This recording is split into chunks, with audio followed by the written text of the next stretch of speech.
சேலம் மாநகர மக்கள் இரவில் தூங்கிட்டே இருந்தாங்க. நீங்கள் இரவில் தூங்குனீங்களா? மழை வெள்ளத்தில் எப்போ நம்ம வீட்டுக்குள்ளே தண்ணி போகணும் அச்சத்தில் தானே படுத்து தூங்கி உறங்கிட்டு இருந்தீங்க. அப்படிப்பட்ட நிலைமை தான் தமிழகத்தில் நிலவி கொண்டிருக்கின்றது. 2 நாளைக்கு முந்தி சென்னையில் பார்வையிட்ட முதலமைச்சர் எக்ஸ் தளத்தில் வெளியிட்டார். இன்றைக்கு சென்னை மாநகர மக்கள் கனமழையால் வெள்ளத்தால் தூக்கத்தை தொலைந்த ஆட்சி அதிமுக ஆட்சின்னு சொன்னார்.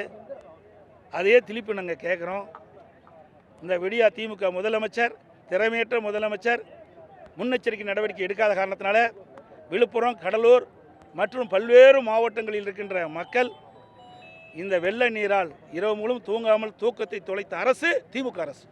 இந்திய வானிலை மையம் ரெட் அலர்ட் கொடுத்த உடனே இந்த அரசு முன்னெச்சரிக்கை நடவடிக்கை எடுக்கப்பட்டிருந்தால் இந்த பாதிப்பிலிருந்து மக்களை மீட்டிருக்கலாம், பாதிப்பு குறைச்சிருக்கலாம்.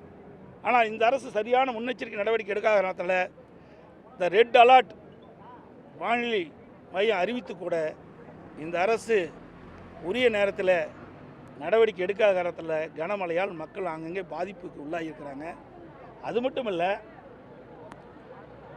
நேற்றைக்கு முன்தினம் நினைக்கின்றேன் சாத்தூர் டேமில் திடீரென்று இரவு 2 மணிக்கு 1,68,000 கனஅடி தண்ணீரை தென்பெண்ணை ஆற்றில் திறந்து விட்டாங்க. எந்தவித முன்னறிவிப்பும் கிடையாது. தொலைக்காட்சி கொடுக்கல, பத்திரிகை கொடுக்கல, பொதுமக்களுக்கு அறிவிப்பு கொடுக்கல. அந்த தென்பெண்ணை ஆற்று ஓரத்தில் இருக்கின்ற அந்த மக்களுக்கு எவ்வித ஒரு முன்னறிவிப்பு கொடுக்காம திடீரென்று சாத்தனூர் அணையிலிருந்து 1,68,000 கனஅடி தென்பெண்ணை ஆற்றில் தண்ணீர் திறந்து விட்ட காரணத்தினால தென்பெண்ணை ஆற்றின் ஓரம் பகுதியில் இருக்கின்ற நூற்றுக்கணக்கான கிராமங்கள் அந்த குடியிருப்புகளை தண்ணீர் புகுந்து மக்கள் மிகுந்த சிரமத்துக்குள்ளாகிறாங்க. அதோட தென்பெண்ணை ஆற்று கரை உடைந்து அங்கே இருக்கிற விழுப்புரத்தில் இருக்கிற நகரத்தில் தண்ணி சூழ்ந்து காட்சியளிக்கிறது. கடலூர் நகரத்தில் தண்ணி சூழ்ந்துருக்குது. கடலூர் மாவட்டத்தில் ஒரு 20 கிராமங்களில் தண்ணி புகுந்திருக்குது. கள்ளக்குறிச்சி மாவட்டத்தில் தென்பெண்ணை ஆற்று கரையோரமாக இருந்த 100க்கும் மேற்பட்ட கிராமங்கள் வெள்ள நீர் சூழ்ந்திருக்குது. இதையெல்லாம் முன்னெச்சரிக்கை நடவடிக்கை எடுக்காத ஒரு திறமையற்ற முதலமைச்சர் தமிழகத்தை ஆண்டு கொண்டிருக்கிற காரணத்தில் இவ்வளவு இந்த மழையால் மக்கள் இவ்வளவு பாதிப்பு உள்ளாயிருக்கிறாங்க. இன்றைக்கு அணையிலிருந்து தண்ணீர் திறந்து விடுகின்ற பொழுது எச்சரிக்கை கொடுக்க வேண்டும் மக்களுக்கு. அப்போ தான் மக்கள் பாதுகாப்பான இடத்திற்கு அவர் செல்ல முடியும். அவர் உடைமைகள்லாம் பாதுகாப்பாக எடுத்து செல்ல முடியும். ஆகவே எந்தவித பாதுகாப்பும் இல்லாமல், எந்த ஒரு முன்னறிப்பும் இல்லாமல் திடீரென்று சாத்தனூர் அணையிலிருந்து 1,68,000 கனஅடி நேற்றைக்கு முன்தினம் இரவு 2 மணி அளவிலே தண்ணீர் திறந்து விட்ட காரணத்தினால அந்த தென்பெண்ணை ஆற்றின் கரையோர பகுதியில் இருக்கிற மக்கள், விழுப்புரம் நகர மக்கள், கடலூர் நகர மக்கள் கடுமையாக இந்த வெள்ளத்தால் பாதிக்கப்பட்டிருக்கிறாங்க. இது கடும் கண்டனத்துக்குரியது. தமிழ்நாட்டில் பெரும் பாதிப்பை ஏற்படுத்தியிருக்கக்கூடிய பெஞ்சல் புயல் அதன் காரணமாக ஒத்திவைக்கப்பட்டு இன்றைக்கு அந்த நிகழ்ச்சி நடந்து கொண்டிருக்கிறது. காலநிலை மாற்றத்தோடு விளைவுகளை நாம் பார்க்க தொடங்கியிருக்கிறோம். வானிலை கணிப்புகளை விட அதிகமான மழை கொட்டி தீர்க்கக்கூடிய ஒரு சூழ்நிலை ஏற்பட்டுச்சு. தமிழ்நாட்டில் மட்டும் இல்ல, இந்தியாவில் இருக்கிற மற்ற மாநிலங்களிலையும் உலகத்தில் உள்ள எல்லா நாடுகளையும் இந்த மாற்றத்தையும் அதனால் ஏற்படக்கூடிய பாதிப்புகளையும் நாம் பார்த்து கொண்டுதான் இருக்கிறோம். எல்லா நாட்டிலையும் நடக்குது அப்படிங்கிற காரணத்தினால நம்ம தமிழ்நாடு அலட்சியமாக இருந்துடல.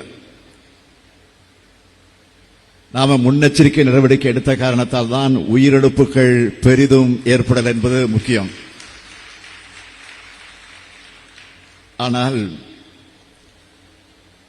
கடலூர், விழுப்புரம், கள்ளக்குறிச்சி, திருவண்ணாமலை, தருமபுரி, கிருஷ்ணகிரி போன்ற மாவட்டங்களில் அதிகமான அளவிற்கு மழை பெய்து பாதிப்புகளை ஆளாக்கியிருக்கு. பாதிக்கப்பட்டிருக்கக்கூடிய மக்களுக்கு தேவையான உதவிகளை, நிவாரணத்தை மழை தொடங்குறதிலிருந்து இப்ப வரைக்கும் நம்முடைய தமிழ்நாடு அரசு செஞ்சுக்கிட்டு தான் இருக்கு. ஒன்றிய அரசு கிட்ட இருந்து நிதியும் நாம கேட்டிருக்கிறோம். விரைவில் இந்த பாதிப்பிலிருந்து நிச்சயமாக நாம் மீண்டு வருவோம். கடந்த காலங்களில் மழை வெள்ளத்தால தவிச்ச சென்னையை மீட்டெடுத்த மாதிரி மற்ற பகுதிகளையும் விரைவாக நாம் மீட்டெடுப்போம். ஒட்டுமொத்த தமிழ்நாடும் மீண்டு வரும். இப்பவே சில மாவட்டங்கள் முழுமையாக மீண்டு வந்து கொண்டிருக்கு. அல்லல் படக்கூடிய மக்களுடைய வேதனைகளை அவதூறு பரப்பி ஆதாயம் தேடலாம்னு சிலர் மலிவான அரசியலில் ஈடுபடுறாங்க. கடந்த ஆட்சியில் அது எந்த ஆட்சி என்பது உங்களுக்கு தெரியும். 2015 செயற்கை வெள்ளத்திலையும் பல்வேறு புயல்களையும் சென்னையை வெள்ளத்தில் மிதக்க விட்ட மாதிரி இப்போ நாம தவிக்க விடல. அதற்கு பெஞ்சல் புயலில் நாம் எடுத்த நடவடிக்கைகளும் நம்முடைய பணிகளும் தான் அதற்கு சாட்சி. முன்னாடியெல்லாம் சென்னையில் மழை பெஞ்சா உதவி கேட்டு அல்லலாடுகிற நிலையும், தன்னார்வலர்கள் கிட்ட உதவி கேட்டு சோசியல் மீடியாவில் பதிவிடுகிற நிலையும், எப்போ வெள்ளம் வடியும்னு காத்திருக்க வேண்டிய நிலையும் இருந்துச்சு. ஆட்சியாளர்களை களத்தில் பார்க்க முடியாது. அப்படியே வந்தாலும் என்ன பிரச்சனைன்னு கூட தெரியாம வாக்காளர் பெருமக்கள்னு பேசுவாங்க. மீடியாக்கள் மைக்கை கொண்டு போய் நீட்டினா பதில் சொல்லாம பிளீஸ் விட்டுடுங்கன்னு சொன்னவங்க தான் இருந்தாங்க கடந்த கால ஆட்சியில். தன்னார்வலர்கள் உதவி செய்ய வந்தா அவங்கள மிரட்டுவாங்க. அவங்க வழங்கக்கூடிய நிவாரணப் பொருட்கள்ல ஸ்டிக்கர்களை ஒட்டுவாங்க. அந்த காலம்லாம் இப்ப மலையேறி போச்சு. நாம எடுத்த நடவடிக்கையால சென்னை மழை நின்ற அடுத்த நாளே மீண்டிருக்கு. மழை நின்ன உடனே நான் கொளத்தூர் தொகுதியை பார்வையிட்டப்போ அங்கிருந்த ஒரு பெரியவர் சொன்னார், முதல் முறையா தில்லை நகர், வீனஸ் நகர், செந்தில் நகர் போன்ற இடங்கள்ல வெள்ளம் வரல. இந்த நகருக்கு விடிவு காலம் பிறந்துருச்சுன்னு சொன்னார். விடியலை தருவதுதான் உதயசூரியன்.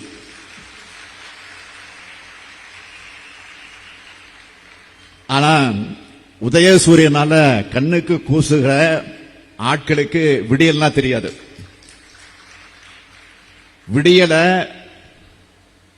விடியல விடியாட்சின்னு சொல்லிக்கிட்டே இருப்பாங்க. தமிழ்நாட்டை படுபாதாளத்துக்கு தள்ளின அந்த விடியா மூஞ்சிகளுக்கு என்னைக்கும் விடியவே முடியாது. அது விடியவே முடியாது. அதை பத்தி நாம கவலைப்படல. அதே குளத்தூர் தொகுதியை சார்ந்த இன்னொருவர் என்கிட்ட சொன்னார், உங்களுடைய பணிகளெல்லாம் ஒரு சிறப்பான வரலாற்றில் ஒரு சிறப்பான இடத்தை பெறும்னு பாராட்டினார். அப்ப நம்ம அமைச்சர் பக்கத்தில் இருந்த அமைச்சர் சேகர்பாபு அவர்கள் என்னிடத்தில் சொன்னார், அண்ணன் இவர் யாரு தெரியுமா, இவர் கம்ப்ளைண்ட் பார்ட்டின்னு சொல்வார். கம்ப்ளைண்ட் பார்ட்டின்னு இவருக்கு பேரே உண்டு. எப்ப பார்த்தா நாங்க போறப்ப கம்ப்ளைண்ட் கொடுத்துக்கிட்டே இருப்பாரு. உடனே நான் சொன்னேன், புகார் கொடுக்கிறவங்களுக்கும் நாம பணிகளை செய்வோம், நம்ம பத்தி விமர்சனம் செய்யக்கூடியவங்களுக்கும் பணிகளை செய்வோம். ஓட்டு போட்டவங்களுக்கு மட்டுமல்ல, ஓட்டு போட மறந்தவர்களுக்கும் நாம் நன்மையை செய்வோம். இதுதான் உண்மையான பாராட்டு. இந்த பாராட்டுக்கள் தான் இன்றைக்கு எதிர்க்கட்சியை வயிறெறிய வச்சிருக்கு. ஏன்னா எவ்வளவு மழை பெஞ்சாலும் முதலமைச்சர் தொடங்கி துணை முதலமைச்சர், அமைச்சர்கள் எல்லாரும் களத்தில் வந்து நிக்கிறாங்க, நிவாரண உதவிகளை செய்யறாங்க. நம்மால அரசியல் பண்ண முடியலன்னு தவிக்கிறாங்க. இப்போ நம்மை பொறுத்தவரையில் நமக்கு மக்களுடைய மனசுதான் முக்கியம், உங்களுடைய மனசுதான் எங்களுக்கு முக்கியம். பொதுமக்கள் முன்வைக்கக்கூடிய நியாயமான புகார்களை, விமர்சனங்களை, அவங்களுடைய குறைகளை கவனத்தில் எடுத்துக்கிட்டு அதை தீர்க்க செயல்படுறோம். நம்ம அரசியல் மக்களுடைய குரல் கேட்கப்படுது. அவங்களுடைய தேவைகளை தெரிஞ்சிக்க முயற்சிக்கிறோம். அதனாலதான் மழை நின்று அடுத்த சில நாட்களிலேயே சென்னையோட அடுத்த கட்ட வளர்ச்சிக்கான திட்டங்களை தொடங்கி வைக்க நாங்களும் நீங்களும் இங்க வந்திருக்கிறோம். எவ்வளவு பெரிய மழை பெஞ்சது. ஆக முடிஞ்ச அடுத்த நாளே இன்றைக்கு உங்களை எல்லாம் சந்திக்க வந்திருக்கிறோம்னா அதைத்தான் நீங்க உணர்ந்து பார்க்க வேண்டும். அப்படிப்பட்ட இந்த விழாவை மிக சிறப்பாக ஏற்பாடு செஞ்சிருக்கக்கூடிய நம்முடைய அமைச்சர் சேகர்பாபு அவர்களுக்கும், அதேபோல் அவருக்கு துணை நின்று இருக்கக்கூடிய நம்முடைய அரசு அலுவலர்கள் உள்ளிட்ட அனைவருக்கும் என்னுடைய பாராட்டுக்களையும் வாழ்த்துக்களையும் நான் தெரிவித்துக் கொள்ள விரும்புகிறேன். ஆட்சி பொறுப்பேற்ற பிறகு ஒவ்வொரு முறை வடசென்னை பகுதிக்கு வரும்போது வடசென்னையுடைய வளர்ச்சிக்காக திட்டங்களை செய்யணும் அப்படின்னு அமைச்சர் சேகர்பாபு கிட்ட நான் சொல்லிக்கிட்டே இருப்பேன். ஏன்னா எப்ப பார்த்தாலும் சவுத்துக்கே போயிட்டு இருக்கிறோம், தென் சென்னைக்கே போயிட்டு இருக்கிறோம், மத்திய சென்னைக்கே போயிட்டு இருக்கிறோம். வடசென்னைய நாம ஒரு அக்கறை எடுத்துக்கொண்டு அதனுடைய வளர்ச்சி திட்டங்களை உருவாக்கணும். அதுக்கு செயல் வடிவம் கொடுப்பதற்கான அறிவிப்பு தான் கடந்த மார்ச் 14ஆம் தேதி தங்கச்சாலையிலே நடைபெற்ற நிகழ்ச்சியில வடசென்னை வளர்ச்சி திட்டம் பெயர் சூட்டி 2096 கோடி ரூபாய்க்கான 87 திட்டப்பணிகளை அறிவிச்சு தொடங்கணும். தொடங்கி வச்ச 8 மாசத்துல அந்த 87 பணிகள்ல 29 பணிகளை முடிச்சு இன்னைக்கு மக்களோட பயன்பாட்டுக்கு கொண்டு வந்திருக்கிறோம். இன்று வால்டாக்ஸ் சாலையில நடைபெறக்கூடிய இந்த நிகழ்ச்சியில 1333 கோடி ரூபாய் மதிப்பீட்டில் 79 புதிய பணிகளையும் தொடங்கி வைக்கிறதுல நான் பெரும் மகிழ்ச்சி அடைகிறேன். வள்ளலார் நம்ம சென்னைய தர்மமிகு சென்னைன்னு சொல்லுவார்.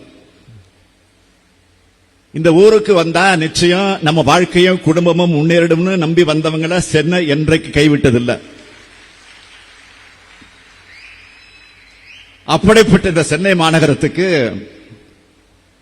மக்களால் தேர்ந்தெடுக்கப்பட்ட முதல் மேயராக நான் பொறுப்பேற்று இந்த சென்னையை சிங்கார சென்னையாக வளர்த்தெடுக்க திட்டங்களை உருவாக்கினேன். இன்னைக்கு முதலமைச்சர் என்ற பொறுப்பில் பல்வேறு திட்டங்களை தொடங்கி வைக்க வந்திருக்கிறேன். என்னை தலைமைச் செயலகத்தில் சந்திக்க வரக்கூடிய வெளிநாட்டு தூதுவர்கள் பல பேர் சொல்லுவாங்க, மறக்காம உன்னை நிச்சயமா சொல்லிட்டு போவாங்க, சென்னை சிட்டி எப்படி டெவலப் ஆனது, எப்படி டெவலப் ஆயிருக்க, இதுக்கெல்லாம் நீங்க தான் காரணம். அவங்க சொல்றதை கேட்கும் போது எனக்கு மகிழ்ச்சியா இருக்கும். அந்த மகிழ்ச்சியை விட, மனநிறைவை விட இந்த மாநகரத்துக்காக இன்னும் நிறைய செய்யணும் என்ற எண்ணம் தான் எனக்குள் அப்போது வளரும். ஆரம்ப காலகட்டத்தில் சென்னைன்னு சொன்னால அது இந்த வட சென்னை தான். இன்னைக்கு சென்னை மிகப்பெரிய நகரமாக வளர்ந்துருச்சு. சென்னைக்கு மேயரா, உள்ளாட்சித்துறை அமைச்சரா நான் செஞ்சதை விட முதலமைச்சரா நிறைய செய்யணும்னு என்னுடைய பொறுப்பும் இன்றைக்கு கூடியிருக்கு. அதுவும் வட சென்னை வளர்ச்சிக்கு 1000 கோடி ரூபாய் மதிப்பீட்டில் ஸ்டார்ட் பண்ணோம், துவக்கி வச்சோம் முதல்ல. அதுக்கு பிறகு ஒவ்வொரு திட்டமா சேர்ந்து இப்போ 6300 கோடி ரூபாய்க்கு 252 திட்டங்கள் செயல்படுத்தக்கூடிய நிலைக்கு வந்திருக்கிறோம். என்னென்ன திட்டங்கள் இதில் எடுத்துக் கொள்ளப்படுதுன்னா, பாதுகாக்கப்பட்ட குடிநீர், சீராக கழிவுநீர் செல்வதற்கான அமைப்புகள்,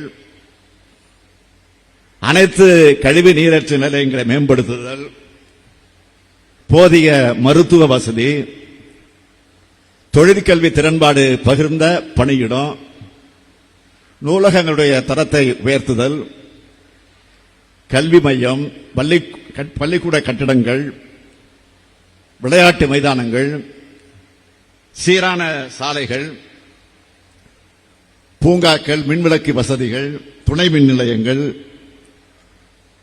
இது மட்டுமல்ல, 40 ஆண்டுகளுக்கு மேலாக 200 சதுர அடி குடியிருப்பில் இருந்த அடித்தட்டு மக்களோட தேவையை உணர்ந்து வாழ்விட மேம்பாட்டு வாரியம் சார்பில் 400 சதுர அடிக்கு மேலாக மறு கட்டுமான புதிய குடியிருப்புகள் ஏற்படுத்துதல்னு சென்னை மக்களோட தேவைகளை என்னென்னு பார்த்து திட்டங்களை இன்னைக்கு உருவாக்கி இருக்கிறோம். நம்ம தாய் நிலத்துக்கு தமிழ்நாடுன்னு பேர் சூட்டினார் பேரறிஞர் அண்ணா அவர்கள். மெட்ராஸ் இருந்த பேரை சென்னைன்னு தலைவர் கலைஞர் மாத்தினார். இந்த சென்னைக்கு திமுக செஞ்ச திட்டங்களை சிலவற்றை மட்டும் ஹைலைட்டா நான் சொல்ல விரும்புறேன். அண்ணா மேம்பாலம், கத்திப்பாரா பாலம், கோயம்பேடு பாலம், பாடி பாலம், மீனம்பாக்கம் பாலம், மூலக்கடை பாலம், மேற்கு அண்ணாநகர் பாலம், வியாசர்பாடி பாலம், பீட்டர்ஸ் ரோட் வெஸ்ட்காட் சாலை மேம்பாலம், பீட்டர்ஸ் ரோட் கான்ட்ராஸ்மித் சாலை மேம்பாலம், சர்தார் பட்டேல் சாலை, காந்தி மண்டபம் சாலை மேம்பாலம், டிடிகே சாலை, ஆர்கே சாலை மேம்பாலம், டவுட்டன் சந்திப்பு மேம்பாலம், பாண்டியன் சாலை, காசாமேஜர் சாலை மேம்பாலம், டிடிகே சாலை, சிபி ராமசாமி சாலை மேம்பாலம், சர்தார் பட்டேல் சாலை, எஸ்பி சாலை மேம்பாலம், எம்கேபி நகர் மேம்பாலம், பெரம்பூர் முரசொலி மாறன் மேம்பாலம், பெரம்பூர் லோகா ஒர்க்ஸ் மேம்பாலம், தங்கச்சாலை மணிகுண்டு பாலம், ஆர்கே நகர் காக்கிரேன் பேசின் பாலம், ஜிகே மூப்பனார் மேம்பாலம், ரங்கராஜபுரம் மேம்பாலம், உஸ்மான் ரோடு மேம்பாலம், கோடம்பாக்கம் பாலம், ஆலந்தூர் மிசா ஆபிரகாம் பாலம், கோபதி நாராயண சாலை மேம்பாலம், மேத்தா நகர் மேம்பாலம், இந்திரா நகர் பாலம், மேயர் சிட்டி பாபு மேம்பாலம், இன்னும் நிறைய இருக்கு. இறக்கிது எனக்கு அவ்வளவு இருக்கு. அது மட்டுமல்ல, செம்மொழி பூங்கா, தொல்காப்பிய பூங்கா, கலைஞர் நூற்றாண்டு பூங்கா, ஏராளமான சாலையோர பூங்காக்கள், கோயம்பேடு காய்கறி அங்காடி, கோயம்பேடு பேருந்து நிலையம், மெட்ரோ ரயில் தலைமைச் செயலகமாக கட்டப்பட்டு இன்னைக்கு பெரிய அரசு மருத்துவமனையாக இருக்கக்கூடிய ஓமந்தூரார் மருத்துவமனை கட்டடம், கிண்டியில கலைஞர் நூற்றாண்டு உயர் சிறப்பு மருத்துவமனை, ஓஎம்ஆர்ல ஐடி காரிடார், டைட்டில் பார்க், நெம்மேலி மற்றும் மீஞ்சூர்ல கடல்நீரை குடிநீராக்கக்கூடிய திட்டம், இன்னும் மிகப்பெரிய பட்டியலை போட முடியும். அதனால்தான் எப்பவுமே சென்னை என்பது திமுகவுடைய கோட்டையாக விளங்கிக் கொண்டிருக்கிறது.